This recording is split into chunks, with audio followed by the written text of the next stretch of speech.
How long do you think it takes to diagnose depression? I would have said months, consistently for months. It's 2 weeks. It's 1 in 4, nearly 1 in 3 of us who's going to, at any one point, have a mental health problem. It's the first time that humanity is living in reality and virtually. It's having an impact on our mental health. 97% of people with mental illnesses are victims of crime themselves, not the perpetrators of crime.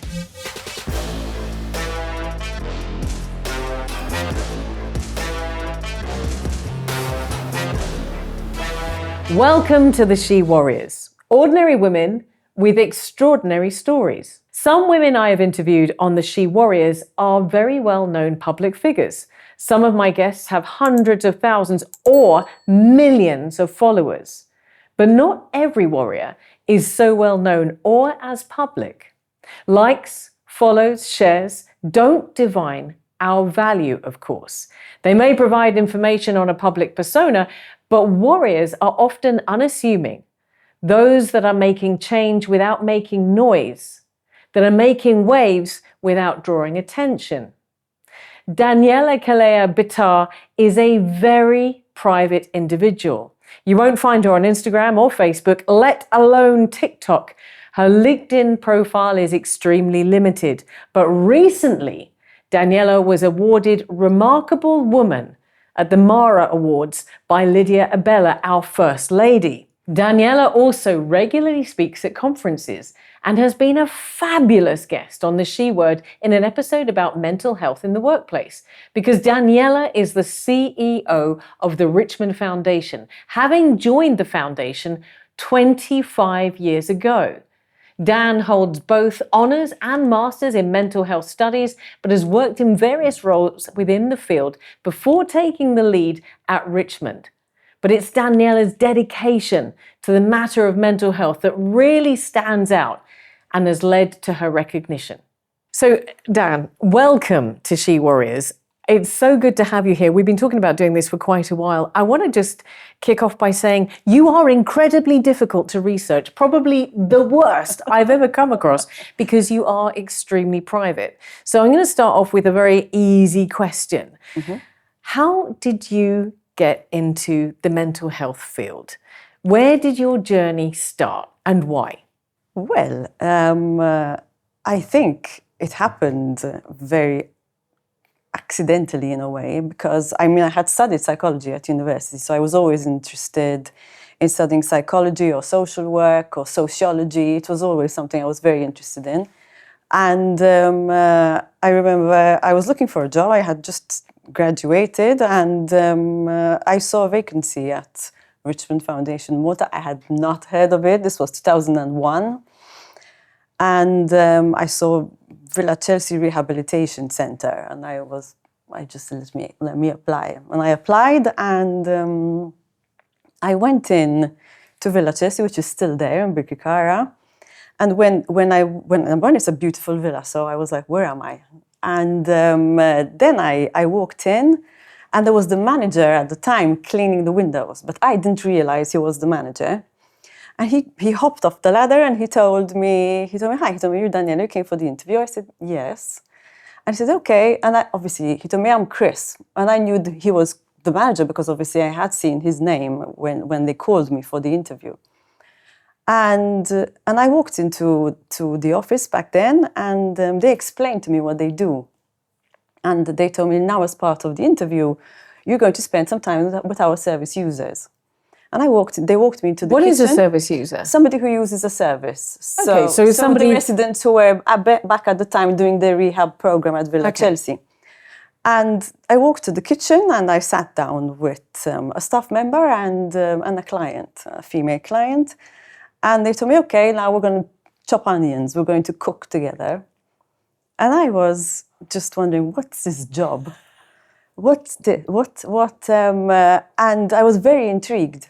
And very immediately, the person in front of me, so the client, started talking to me about her life. And she was somebody who suffered from depression, had young children. And I felt that I could help somebody in this position. And I remember I went home and so the interview was about 2 hours, nearly 2 hours, because it was an orientation visit as well, so which we still do. And I was like, I really hope I get this job. And that's how it started. And the one thing that I realized very quickly in the first 2-3 months of working there was that I never had the same day. And 25 years later at Richmond, I've never had the same day. Wow. Well, I mean, just in that opening kind of narrative, you've given me so much to unpack, because I want to first of all address what Richmond is. Because the Richmond Foundation opened in 1993, and in a minute we're going to have a look at how mental health and mental health awareness has changed since 1993, or even since you started 25 years ago. But before we even get there, this was set up by a gentleman with support of the government to address mental health in 1993, before anyone was talking about mental health. So just give me an outline of what Richmond Foundation is and how that it's established, and then we'll talk about what it is now, but how it came into being. Well, as you said, it was Anthony Gulaimir who founded the foundation with the government back then and with a board of trustees. It is one of the very first NGOs in Malta, so one of the very first voluntary organizations. It happened because he recognized the need for community mental health services, so for people to come out of the hospital. At that point, the community mental health services were quite limited, and there was the hospital. So if you have a mental illness, you would be living at the hospital. So we had clients whose ID card was Mount Carmel Hospital. And our job was to help them come out of the hospital. They spend a year with us.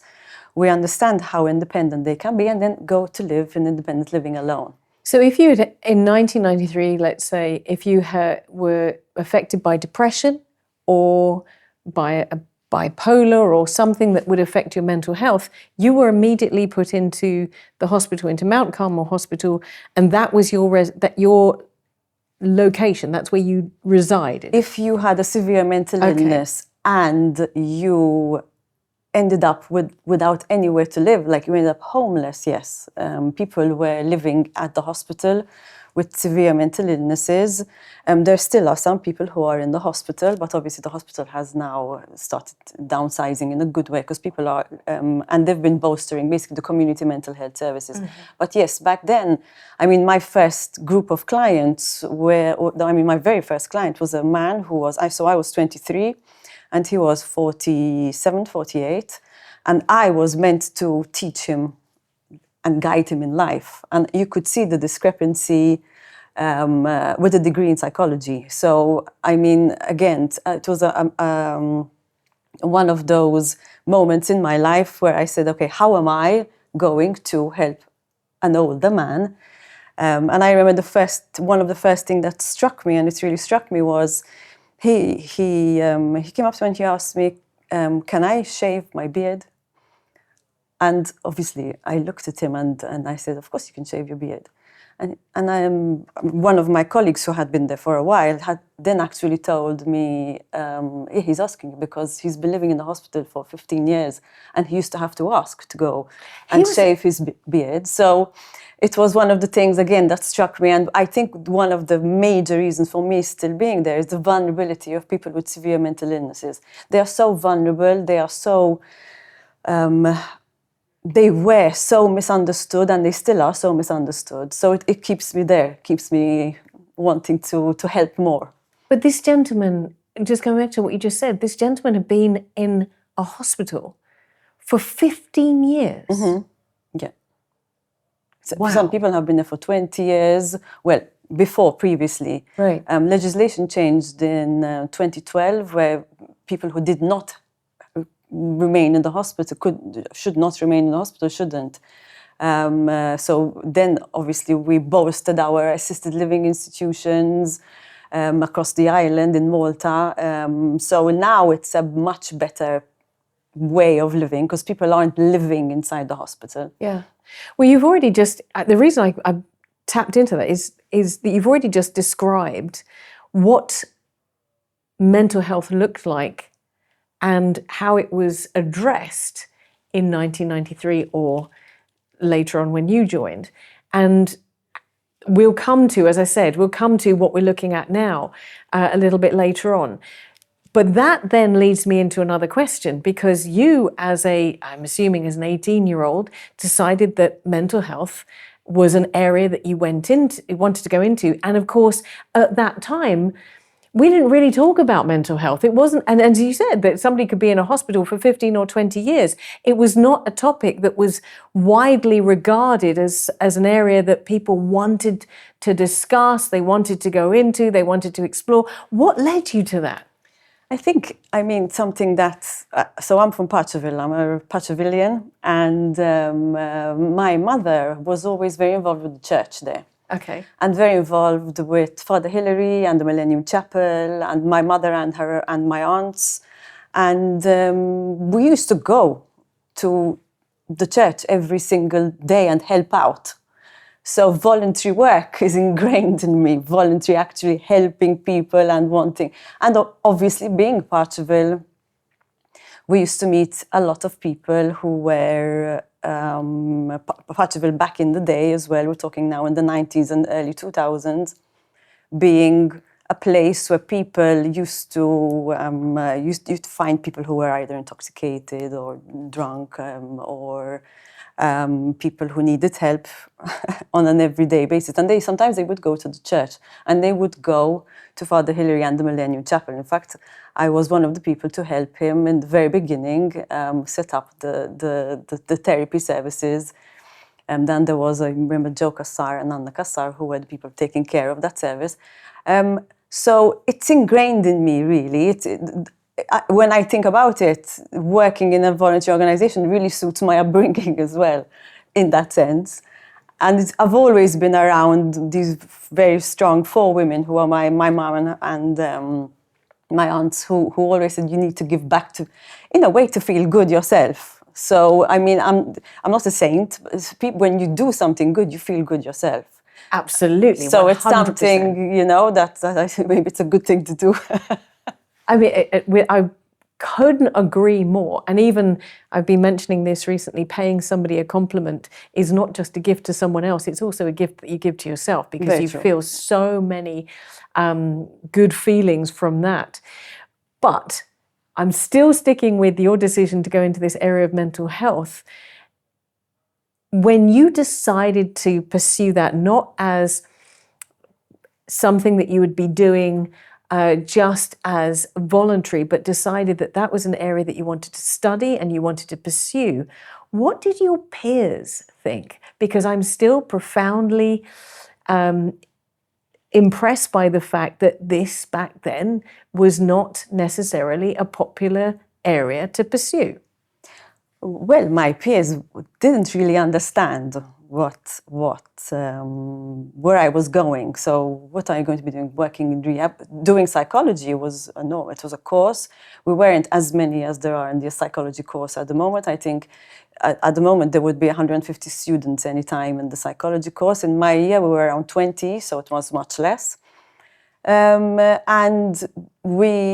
I remember saying that I'm going to start working at Villa Chelsea and at Richmond Foundation, and even to explain it to my parents was hard. And I remember we used to do night shifts, and I remember telling my parents that I'm going to do a night shift and I would be alone on the night shift, and they were shocked. They were shocked. They were like, what do you mean? You're going to sleep alone over there with people who were inside the hospital? And I remember my CEO back then, who was Dolores Gauci, who is somebody who I admire a lot, told me, do this. She told me, the next time you're on night shift, invite them over. And I did. And it broke the stigma with my parents. And they met the clients and they had dinner with the clients. And it was really, really beautiful. It was something that really taught me that the only way to break the stigma is to actually speak to the people who go through their mental struggles. And it was a very beautiful experience that shaped me in a sense. And I still ask if staff are a bit weary, we still tell them to date, if needs be, tell your partner, tell your parents or whoever it is to come and experience. That is incredible. again, my mind is just going off onto so many questions, but what is it? Unpack for me that stigma.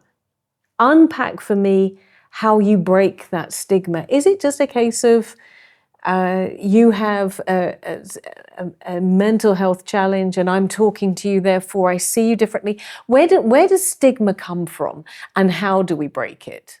So stigma comes from, number one, not understanding and not knowing what a mental health problem is or a mental illness is.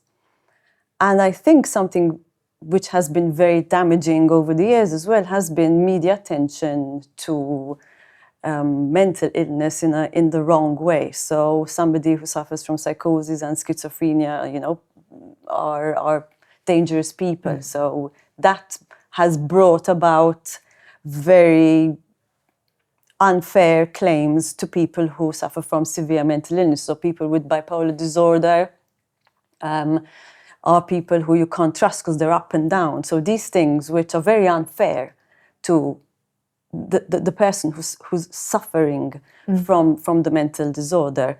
So the stigma has been perpetuated from misunderstanding and not wanting to know, because people don't want to talk about it. Well, we're talking about it more now, but people did not want to talk about it. And it comes as well from the fact that our clients can be portrayed in this dangerous way. And the reality is that 97% of people with mental illnesses are victims of crime themselves, not the perpetrators of crime. So if you look at that number, it's the client group we work with are very, very vulnerable. They are people who are vulnerable. They would be considered to have a disability in the different countries, and it's not automatic here that if you have a severe mental illness, you have a disability, but our clients, severe mental illness can be so debilitating that it is a disability. It's as simple as that. It's interesting that you're saying that 97% of your clients, of people struggling with mental health issues or having mental health challenges, are the victims of crime, not the perpetrators. But I mean, again, as soon as you started saying that and listing psychosis or schizophrenia or bipolar, I could already in my head feel the emotion that is related to that. And I'm fairly sure that horror films and so on and so forth are not helpful. Not at all. With those ideas. Can I, before we go into any more about you, but can I ask you, let's take a psychosis or bipolar or any mental health illness. Is this something that you are born with? Is this something that you develop? Is it nature? Is it nurture? How does that come about? So there is a genetic component to mental illness. And it is something that manifests in the teen years. So if you do have a predisposition to have psychosis, right, it will come out most probably when you're 13, 14, and in women a little bit later. Okay. So there could be somebody who has a predisposition to psychosis, for example, and then will take drugs, and it exacerbates the fact that they actually suffer from psychosis. Okay. So there's a genetic component, but it's biopsychosocial. So it is biology, psychology, and the social factors as well that determine your mental health in general. But when it comes to severe mental illness, even more. So is it sort of like a perfect storm? You need all these elements to come together in the right measure for that to then exacerbate the mental health illness that you have or your condition in that respect? Yeah, especially the biological and the psychological, because it starts, so the age of onset, so it starts manifesting in the teen years because there's puberty. So the young person is changing, and there are hormones involved and different chemicals in the brain, so on and so forth, not to make it too complicated. So it is very important to make sure that we take care of our younger people so that later on in life they have a better pathway and a better prognosis to actually have a better quality of life.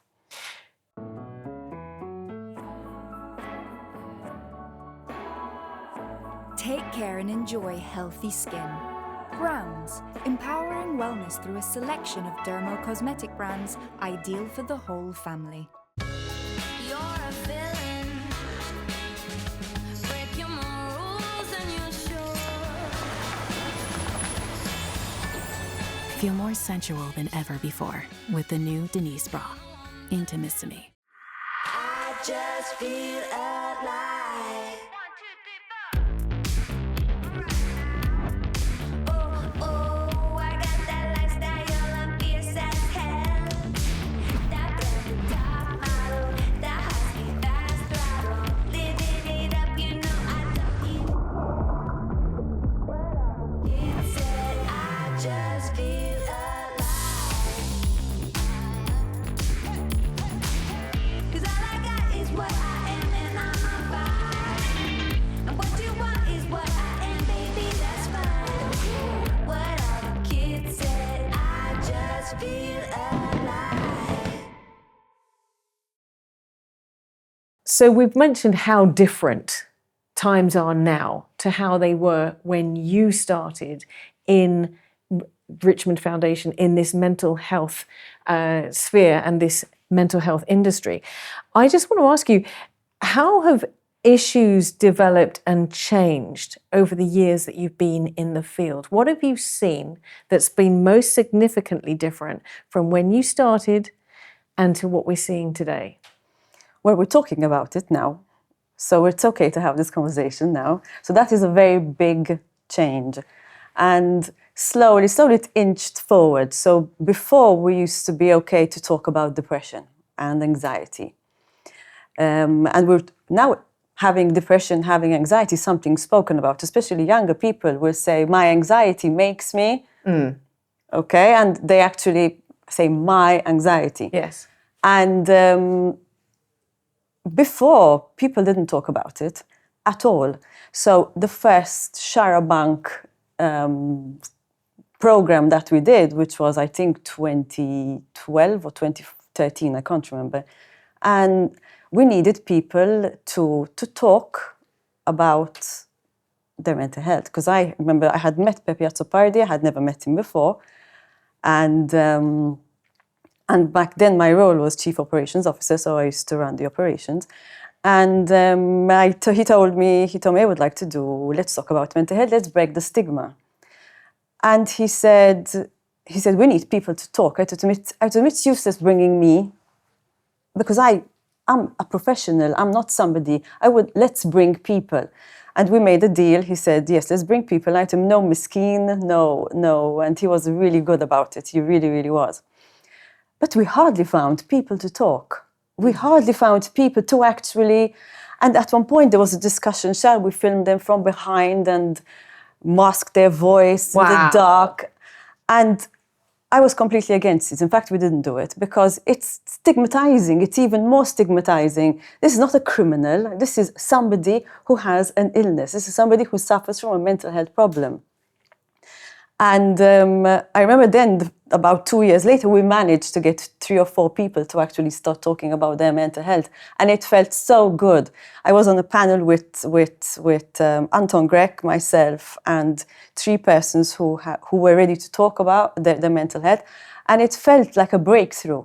So it happened really slowly pushing every single day and having people to talk, getting people on board to talk about their mental health.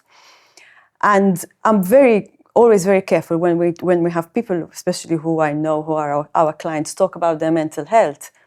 We sit down before and we make sure that we know what you're going to say is going to protect you as well. Because sometimes people can be really cruel out there. And it can slap you in the face, and that's the last thing we want to do. So you're being brave and you're talking about your mental health, and then it slaps you in the face. And that's something that's, that's what makes me really angry. And It's really interesting, isn't it? Because you mentioned young people, and I can see the generational differences. I'm Gen X. We never spoke about mental health. And if you did speak about mental health, you were one of the few and far between.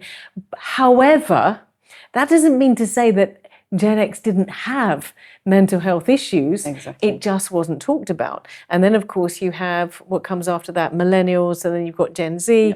And you can see a progression of not talking about it. I mean, for instance, baby boomers, my parents never spoke about mental health. It was not something I could talk about with them. I could talk about my mental health. I had eating disorders when I was a teenager, so it was an issue. I had to go and see a therapist. And I remember it being quite poo-pooed and not really very acceptable to talk about. And the idea of me going to see a therapist was, that's the crazy kid in the corner. I could talk about it with a few very cherished friends. And then, of course, the generations that have come after us have been much, much more open about it.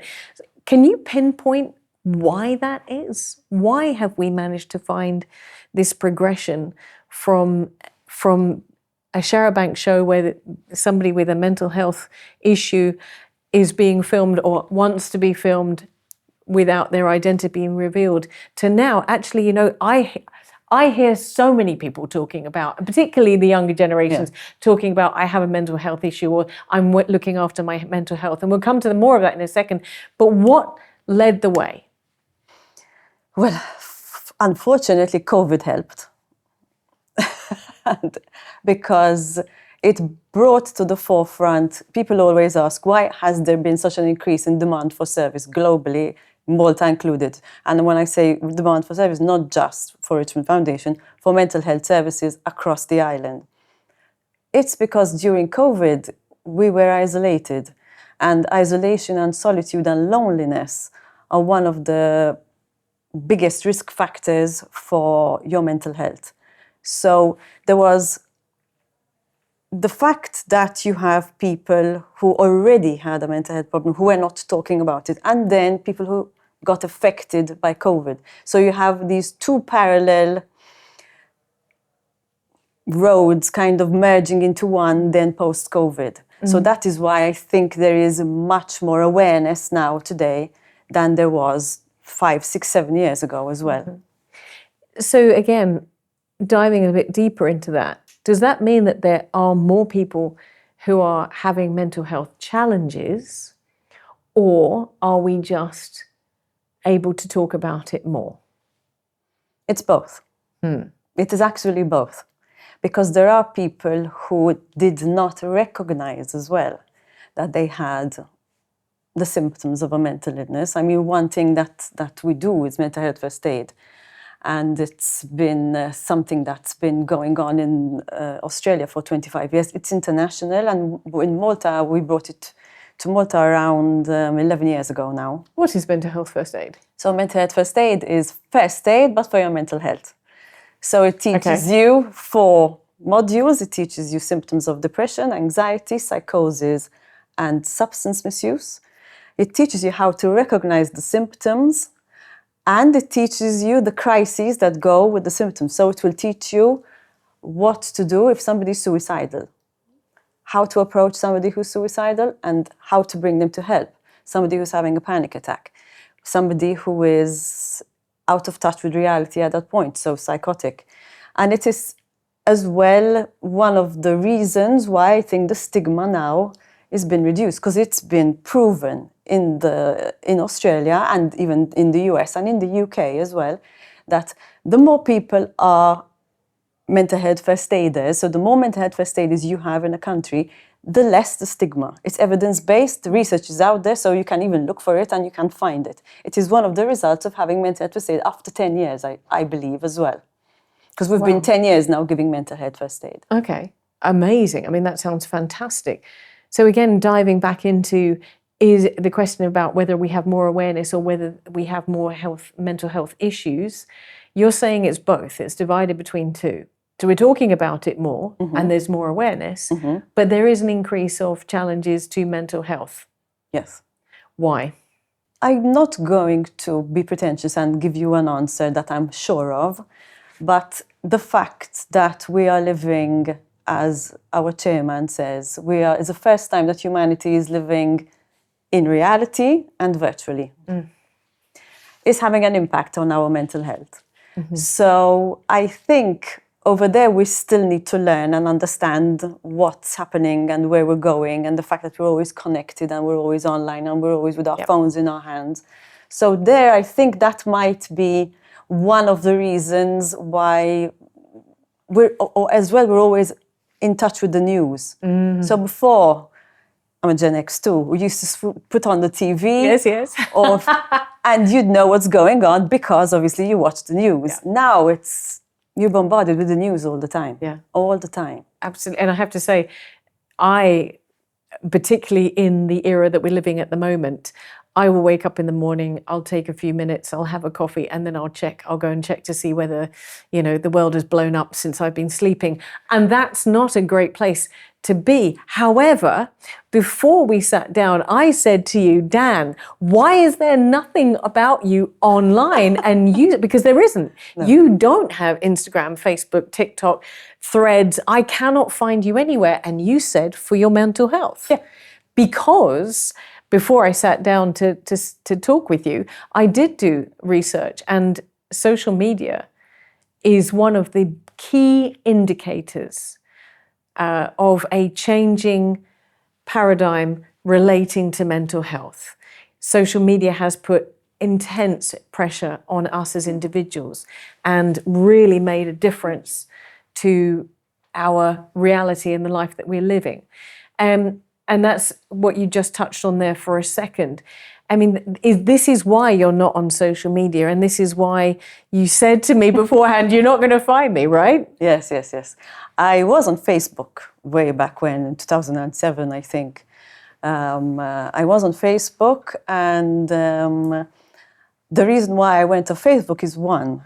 When my son was around, 5-6 years old, his friend, who I knew from school, and I knew the mom, and we were friends on Facebook, uploaded a picture of her son saying, please pray for us. And there was her hand and his hand, and they were obviously in hospital. So you could tell he had a cannula on his hand. And I texted her, and I told her, what happened? Can I help? Is something wrong? Like, I thought something really bad happened. And something bad happened, yes. She told me he's dehydrated and he has, which is bad. But I thought, for 2 seconds, this is going really badly. And I kept thinking about that experience, and I kept saying, had I not been on Facebook, I don't think I would have worried that much. I wouldn't have been so affected, because obviously seeing my son, same age, it really affected me. And I deactivated Facebook. And I never went back. You are now my new hero.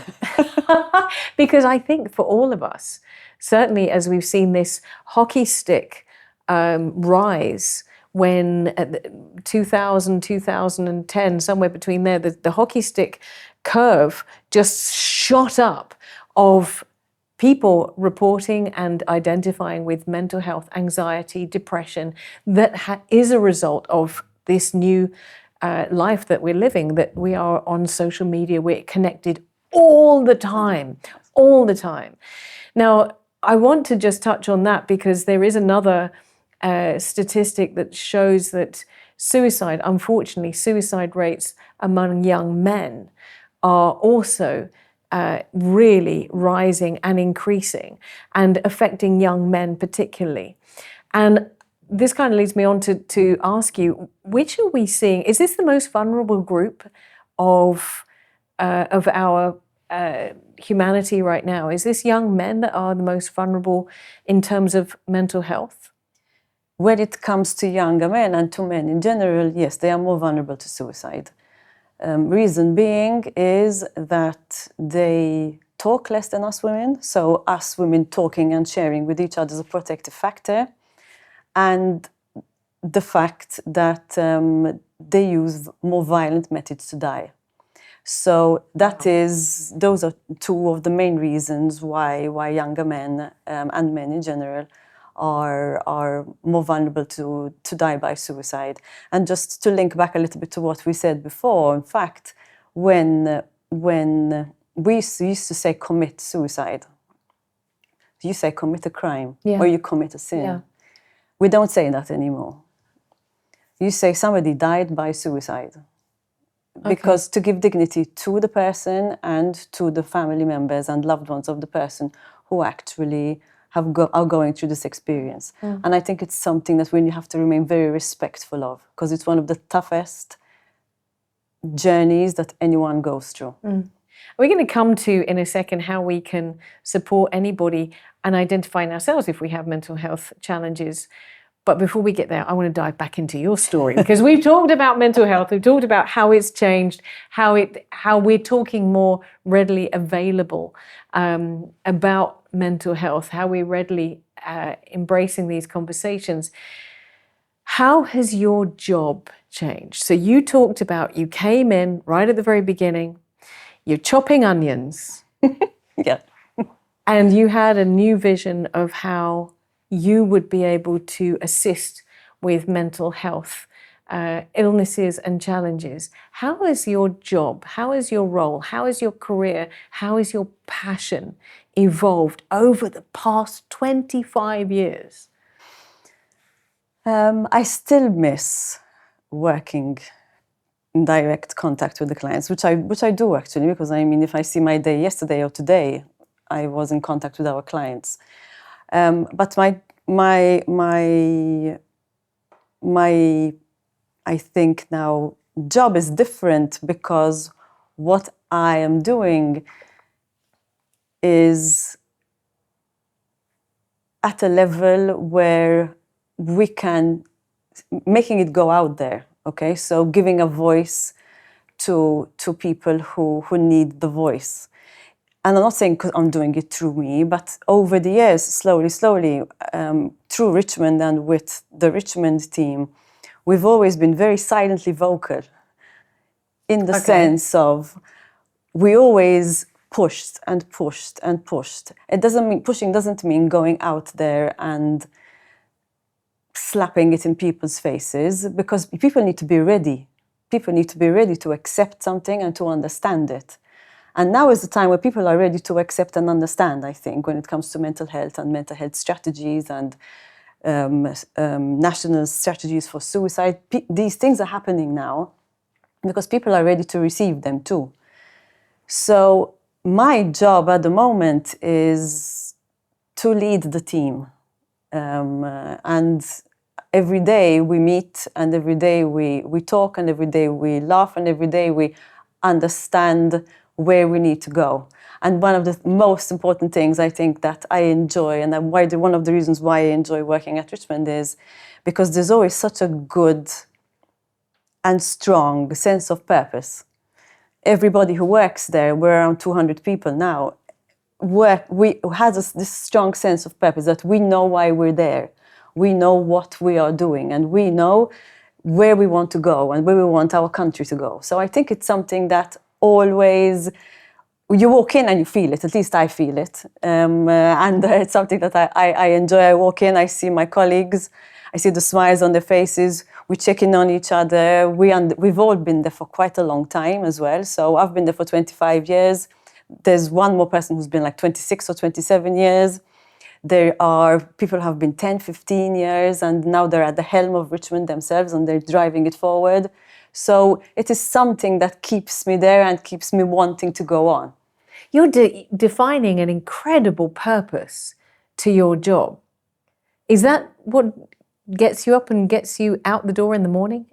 Yes, there's so much more to do in the mental health sphere that it's something that's very, it's like, I can't give you an analogy, but you know when you need to finish a task, like you have a task and you need to finish it. This is like a never-ending finishing task, but I want to finish it. I know in my lifetime I won't, but I'm trying as hard as I can to actually get to it. You know what I love? I love the fact that you spoke about that and your face just lit up. You became so much more animated. You're like, this is my purpose. I get up every morning with a purpose, with a real impact on the people around me. And I love that.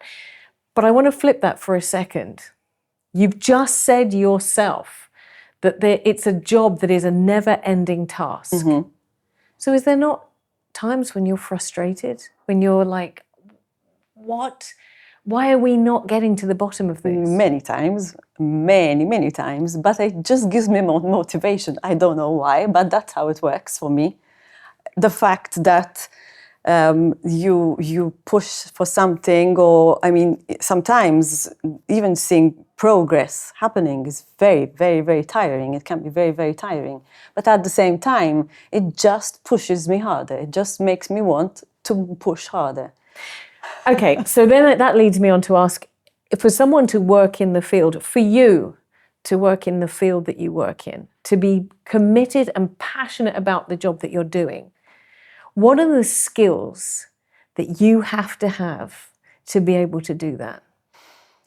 I think one of the most important skills is you have to be able to look past your own measurements. Let me explain it to you. Okay. So we all measure our lives according to our own, I don't know according to our own ruler. Okay? Yeah. So Maltese is a saying which is shibboleth, which is don't measure with your own measuring stick, right? Yeah. And when you work with clients who have a severe mental illness, the progress is slow. Yes. Extremely slow. And I remember one of the first lessons that I learned was you measuring her life with your measuring stick. You need to measure her life with her measuring stick, which means that everybody has different potentials and everybody has different avenues. Everybody has a different path in life. But because we benchmark against ourselves, sometimes our expectations are too high or too low, depending on. So it was one of the very first lessons I learned and understood that sometimes for somebody who's suffering from depression, getting out of bed is the biggest achievement ever. Yeah. And even with addiction, and you touched on that before, addiction is an ongoing process. It's a daily journey. It's a daily battle. It's a daily waking up and dealing with it, and it doesn't go away. And there's going to be times when that person looks like they've made it, and they might fall. Exactly. And for a lot of us, that would be total defeat, because we would be measuring that on our own. And we'll be measuring the defeat, not the 40 days of sobriety, Yes. which weren't there before. Yes. So to me, to go back to your question, it is one of the skills which is essential to work in the mental health care, because it is something which you learn, and it's something that you learn how to appreciate along the line. And I've seen people who can't do that, and in fact they leave. They won't be able to. No failure to them, but they will leave because it becomes a very frustrating job to actually work in.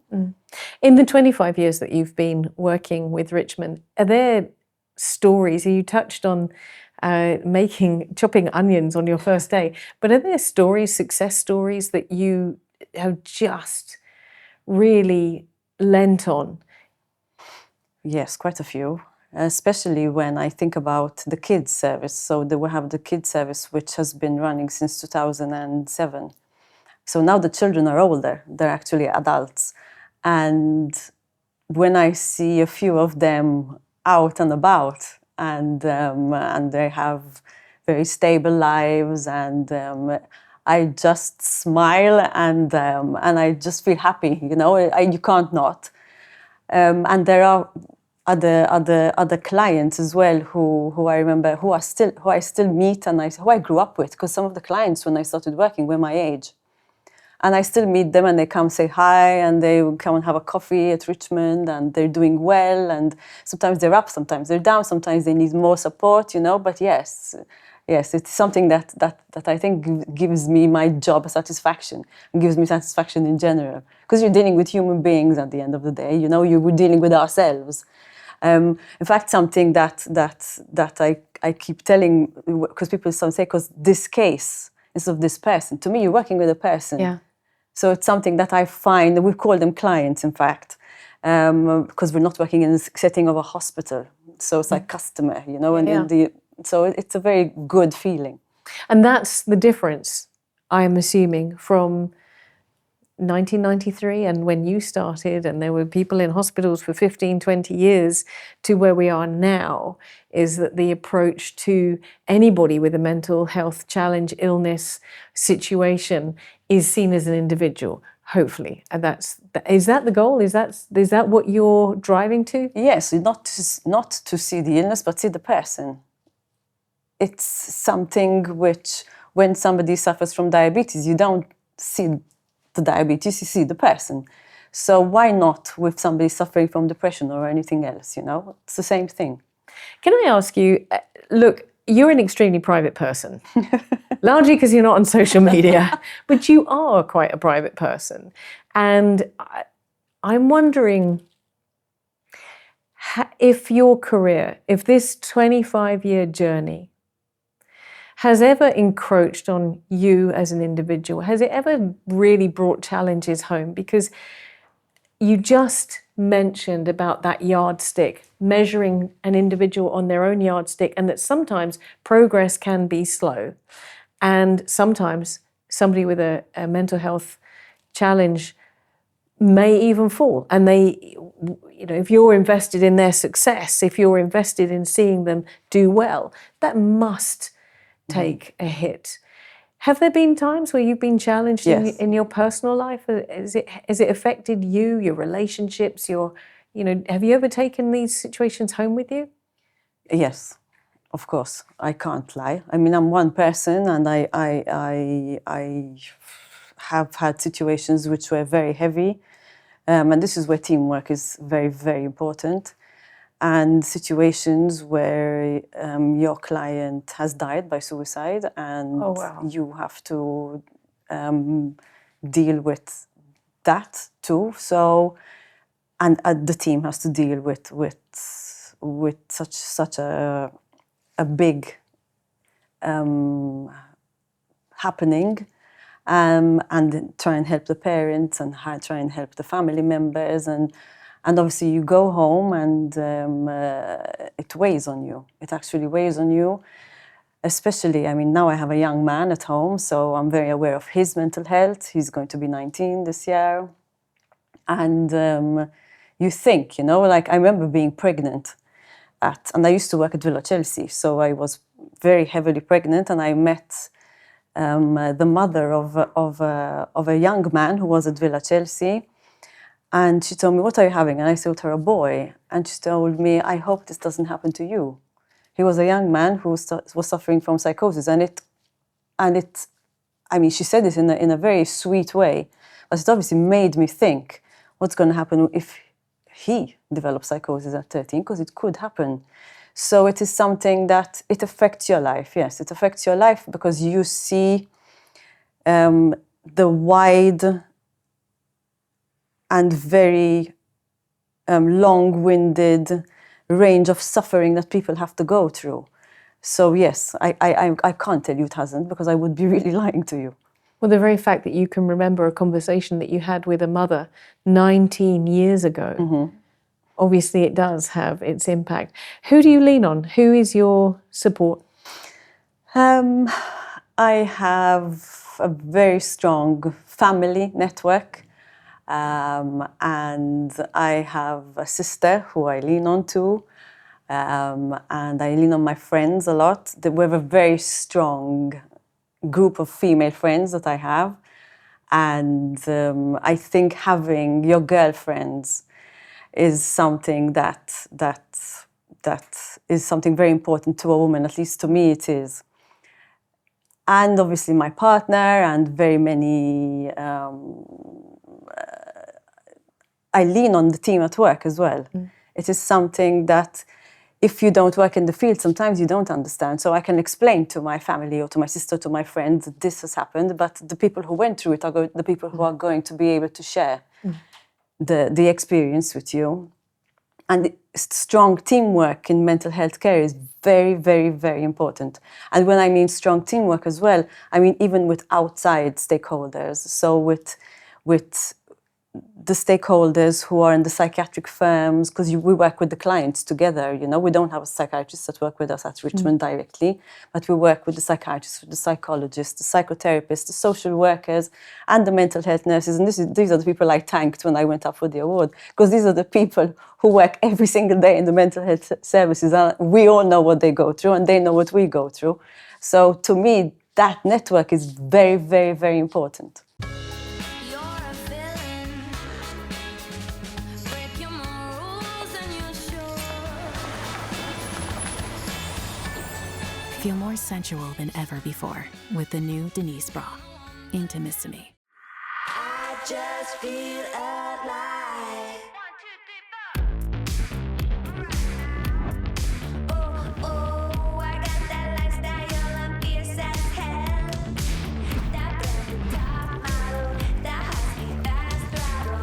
Living it up, you know I love you. It said I just feel alive. 'Cause all I got is what I am and I'm on fire. And what you want is what I am, baby, that's fine. What all the kids said, I just feel alive.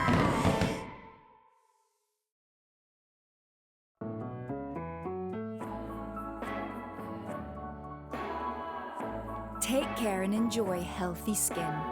Browns, empowering wellness through a selection of dermo-cosmetic brands ideal for the whole family. You mentioned there about girlfriends, and I think and we just talked about young men, and I think it's one of the things that we as women have this incredible advantage that we do. Most girls have friends, have girlfriends. I know that I'm lucky enough to have a friend that I've known since I was born. And I think in more recent times, I created a friendship with one person who I said, look, I've just had a really crap time. And she said, so have I. And I said, listen, we need to get that code word, that if it's that bad, that we can just say, the problem is I can't remember what it was, the word that we came up with, but I'm fairly sure if I said there's something random, she'd probably say, okay, Trudy's not in a good way. But I think that is something that we need to lean into as women and encourage men to do the same, because I think men have it in that regard so much harder than us. I want to just ask you a general question about mental health. As a society, we mentioned young men, but who should we be looking out for? Because to me, there are so many pockets of vulnerable individuals. I came across recently, we've spoken about it, the challenges that young girls are facing online, online bullying, and not being told, oh, you're a bit fat, are being told to kill themselves. And it's sat so heavily with me. Danae Mercer-Ritchie came and sat exactly where you are right now, and she shared that she'd gone into a school of 200 girls, and the things that she was being told that they are confronted with on a regular basis, on a daily basis. I mean, this is extraordinary, and goes back to what you said before about social media and online being one of our biggest challenges right now. But if you could identify groups that we as a society really need to be leaning into, reaching out to, and just caring for in terms of mental health issues that would develop from the world that we live in.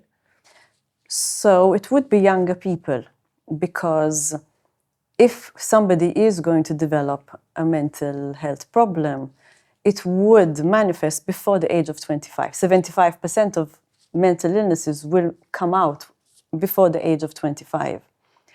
And when we are growing up, we are at a very vulnerable stage in general, because we are figuring ourselves out, we're choosing a path. So am I going to study? Am I going to do this? Am I going to do that?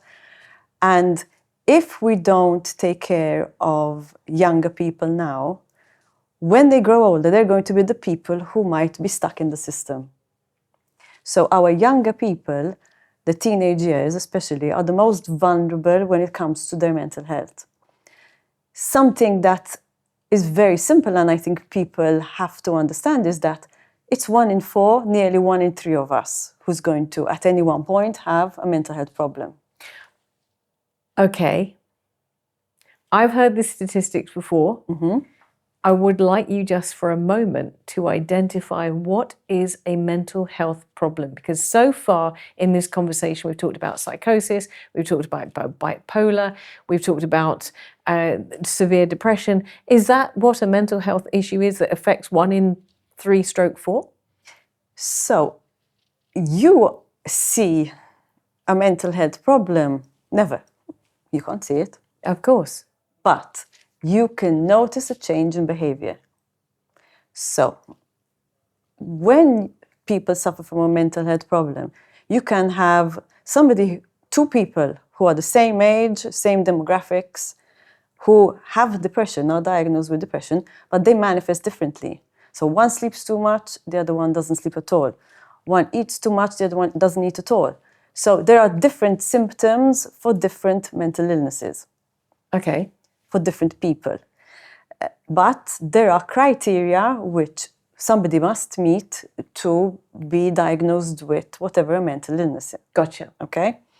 And there is a manual which informs doctors and psychiatrists and psychologists and different professionals about, it's like a checklist about the different illnesses. Now, one thing that we need to look out for is a change in behavior. So if I am usually somebody who is the life of the party, and for the past month you have noticed that I am not the life of the party, there's a change in behavior. If you live with someone and they used to sleep very well and all of a sudden they're not sleeping anymore, that's a change in behavior. If somebody was very, very talkative, was very, very quiet, and then they're now very, very talkative and they're always talking about, and something's changed and they're talking about these bombastic things, that's a change in behavior. Everything can be a change in behavior from the norm and the baseline of a person. So that is how you notice that there's somebody might be developing a mental health problem. And when you get the mental health problem in the very beginning, it actually goes away, or you can work with that mental health problem faster. Now, how long do you think it takes to diagnose depression? How long do you have to be in a low mood, for example? I would have said months, consistently for months. It's 2 weeks. Yeah. So if for 2 weeks you have a low mood, and obviously there are the symptoms that go, you need to get checked out. You need to go to your GP, like you would do if you have a cold, and get checked out. It doesn't mean you're suffering from depression, it might be something else, but it might be too. But people take years to go and look for help sometimes, years. So can you imagine how bad it can get before, but you need to recognize the symptoms as well. Imagine you didn't know what the symptoms of a cold were, and you wake up in the morning and you're sneezing and coughing, you would be saying, what the hell is going on? But you know what it is, so you're not scared, and you're not scared to talk about it or go check it out. So it's so, the area has been so stigmatized that people don't know what the symptoms are. Wow. Okay. So following on from that, we're looking for, if we're wanting to identify a mental health problem, illness, challenge in ourselves or someone around us, we're looking for change of behavior, even in ourselves. Even if, we like getting up and going for a run in the morning and suddenly we don't feel like it anymore. It could be that you're going through a particularly difficult time, or it could be the beginning of something that is more significant. So it's just a mental note to kind of clock that and keep an eye on it? Yes, right? I mean, you would check the biology of the person as well, but the biology affects the psychological, and the psychological affects the biology. So our mental health affects our physical health, and our physical health affects our mental health. So we need to be aware that our brain's in here, it's part of our body. So the way you deal with it is the same thing as if you deal with a broken leg. You need to take care of it. You need to do something about it. You need to do the exercise and the gym and the physio. See, now I'm going to come back to a question I asked you before. If that's what it is, if mental health is health within our body, and it's something that can affect any one of us, particularly in the world that we're living in at the moment, and particularly right now. Because as you mentioned, the news, we used to get the news at 6 o'clock in the evening. You'd watch one of two channels, you'd get your news and that would be done. You're absolutely fine. But now we've got it in our hands 24/7, multiple sources. And let's not forget that the algorithm pushes the most aggressive, the most angry, the most rage bait media to be able to get us involved. Unless, of course, we click on cat videos over and over again, and that's how we get the algorithm just to calm down a little bit. Highly recommended. But if that's the case, and that we're doing this, why is it still in 2026 that mental health still carries a stigma, less than it used to? But why do we not just say, oh, that's just another health issue? We're getting there. Okay, this is good news. Okay, so we're getting there. So especially the younger people, we talk about anxiety and depression, which are the most widely accepted.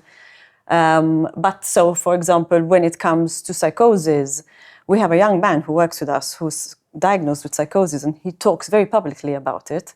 And I think he was one of the first young men in Malta, or men in Malta actually, to talk about having the diagnosis of schizophrenia, and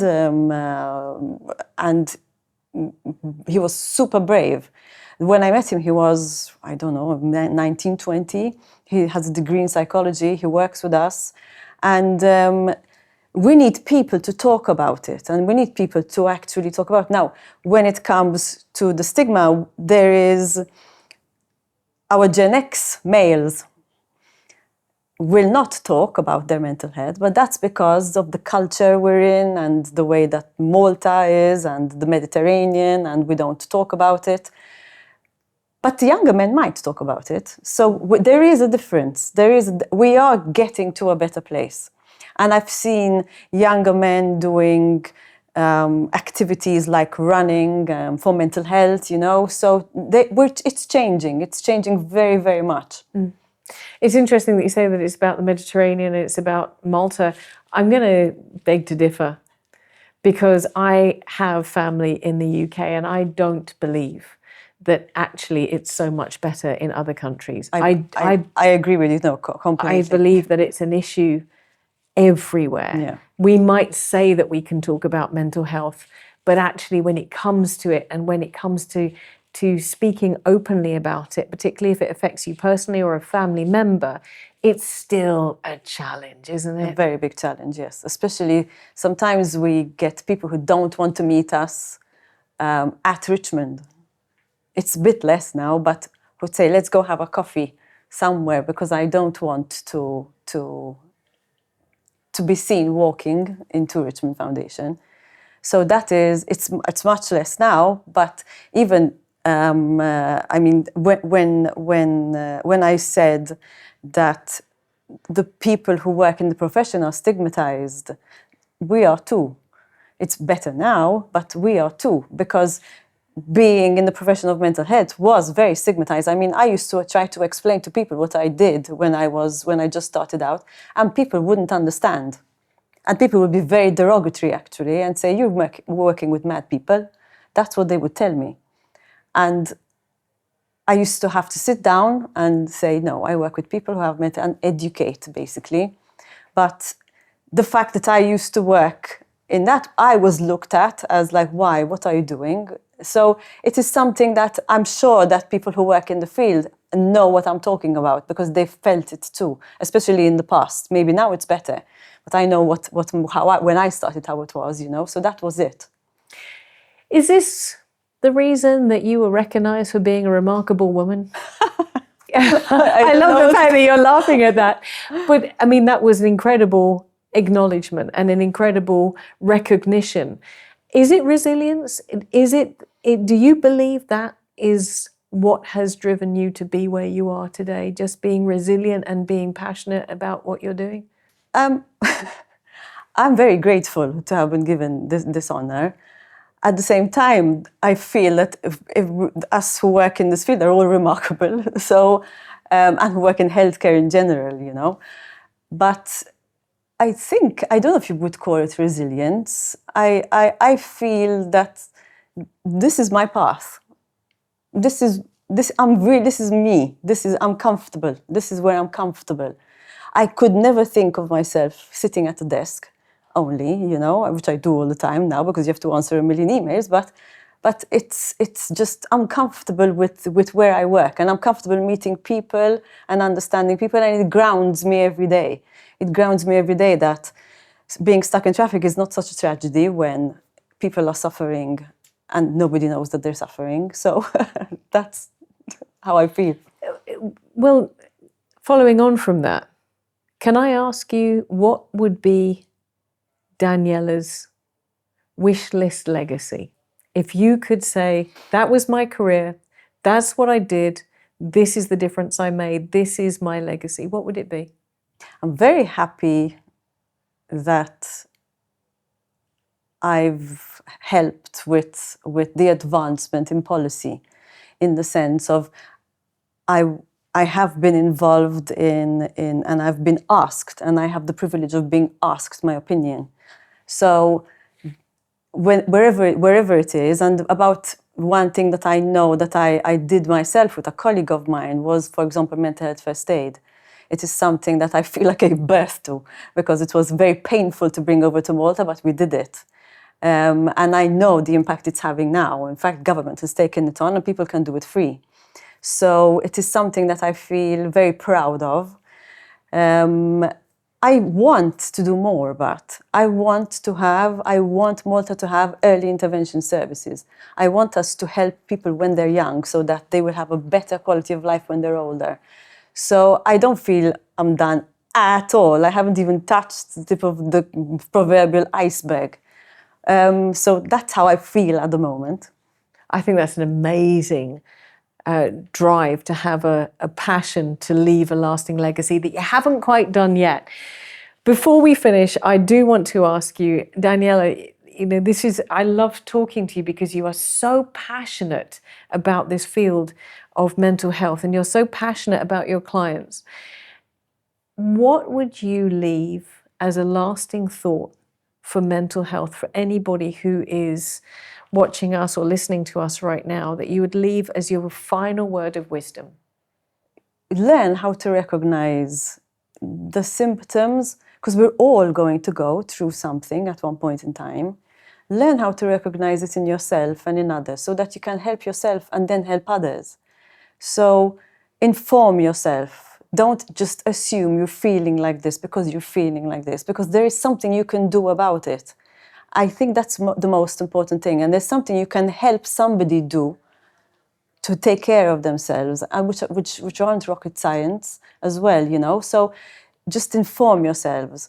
That is one thing that I think is, so prevention, we're talking about prevention, take care of yourself. So that's one thing that I would leave people with. And I think always, just be kind. Just be kind. There's nothing else. It doesn't cost you anything, literally. Just be kind, because you don't know that person who was honking at you at the horn, what they've been through today. So just be kind. What a great lasting thought. Thank you for sitting down with me. I absolutely really appreciate having this conversation, and I am going to congratulate you once again on the recognition for everything that you've done over the last 25 years. Thank you.